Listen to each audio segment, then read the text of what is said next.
Today's discussion will be presented in 3 sections since we are recording the session for radio broadcast on Fed News Radio 1500 AM. Feel free to post questions and comments during the session, and we'll try to get them answered online. We are particularly pleased to welcome somebody who needs no introduction, our moderator, Jason Miller, the executive editor of Fed News Radio 1500 AM and fednewsradio.com. Let me turn over the reins to Jason to begin today's discussion. Welcome and thanks for joining us. Our guests today are Anthony Robbins, the Vice President of Federal for Brocade, and Tony Celesti, the Director of Federal for Brocade. Gentlemen, welcome to the show. Jason, thanks for having us. Good morning. So last time we met, Anthony, you, me, Phil O'Reilly, the CTO of Brocade Federal, we talked about the building blocks of the new IP, essentially steps to modernize the federal government's networks. If the government does modernize the networks, let's continue this conversation about the modernization because it's got to happen. In fact, I just did an interview recently with the FCC CIO, and he talked about going all to the cloud modernization. So when you follow this new IP, what are they able to achieve? Remind us again, Anthony. Well, there's a couple of things. So let's first step back to the last big megatrend that drove the enterprise, and that being client-server architecture. For the client-server architecture, there was a specific network environment that served that space, just like there was during the days of the mainframes, a specific network architecture. The network architecture that's in place today, that was put in place 20 years ago, is today full of old and obsolete product, and it doesn't serve well the enterprise of the future. The enterprise of the future being cloud-enabled, new security models, things that support social, mobile, and the like. The fact that data is growing at greater than 50% a year, that billions to trillions of devices are going to be connected to the network. So the new network is going to connect things where the old network connected people. And so there's this massive explosion of data, applications and data needing to be available anywhere at any time.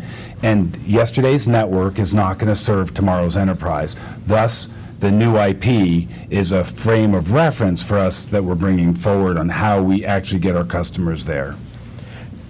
Let me turn to Tony. When we talk about the new IP, do people understand this is not just new servers, new data, new ways to do business, but it's really a new way of thinking? Oh, yeah. I think people really are recognizing that the new IP is different. First and foremost, the new IP is focused on open. It's about an ecosystem that's collaborative, working together. So open standards are key to the new IP.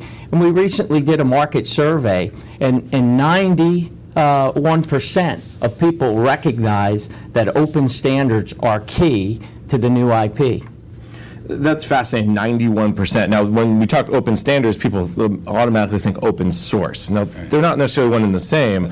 That's correct. Anthony, talk a little bit about that. Well, there's a couple of things. The interesting thing about the 90% number is also that only 10% have actually begun implementing standards in their network, so there's a huge opportunity. So for us, an open standards-based platform from a networking standpoint allows for multiple vendors to play on the same network. When you get multiple vendors, you can drive down cost. It's one business benefit of open standards. The second thing that you do is you can promote innovation, right? Open standards-based provide this environment for innovation to happen. The innovator's dilemma is alive and well as it relates to the government's network infrastructure of today.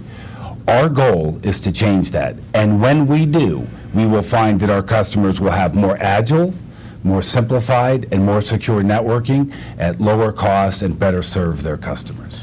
I want to pull on the string of innovator's dilemma, because one of the things we hear about quite often is the O&M versus DME, and I think we've probably had this conversation many times, that agencies are stuck in this cycle of spending on operations and maintenance. Does the new IP allow them to move off that cycle? Yeah, I would turn to Tony. Tony has spent a lot of time authoring what we call the Necessity of Network Modernization white paper, and he's actually studied the topic of cost of current infrastructure and then modernization funds. Tony? Yeah, absolutely. So Jason, when you look at the new models that are being adopted, like cloud, share first, infrastructure as a service. They're being driven to those models, and clearly there's a recognition of it. And the reason why is, according to Tony Scott, as much as 80% of every IT dollar spent, the $80 billion, is going towards supporting legacy infrastructure and systems. And the reason why? Laden with proprietary protocols. You got to get to the open standards. But more importantly, when you look at that CapEx, OpEx dollars, that remaining 20% is not a lot to play around with. So by moving to these pay-as-you-go, on-demand, utility consumption models, that's going to afford you the benefit to migrate to these open protocols, migrate to open standards and the new IP more rapidly, and modernize your network to get these benefits. It's interesting you brought up the 80% number. I was at an event just recently, and Tony Scott, the federal CIO, brought up that number, and a lot of us were like, whoa, because for a while they were talking O&M had been coming down 72%, 75%, if you look at some of the studies that are out there. A lot of people believe that modernizing is going to cost more money, it's going to be more expensive than going to the status quo. Is this a matter of a little bit of upfront costs as a long-term savings? Anthony or Tony? I'd encourage, first and foremost, download our paper, The Necessity for Network Modernization, because it really drills down into all these areas and talks about the cost savings. Specifically, it's based on Gartner's TCIO model, so total cost of infrastructure and operations. And when you look at that model, the percentage savings they estimate is between 15 and 25%. And then when you look at networking spend in the federal government as a percentage of the overall IT spend, that's approximately 15%. So the estimated savings to the federal government over 5 years could be as much as $7 billion on average.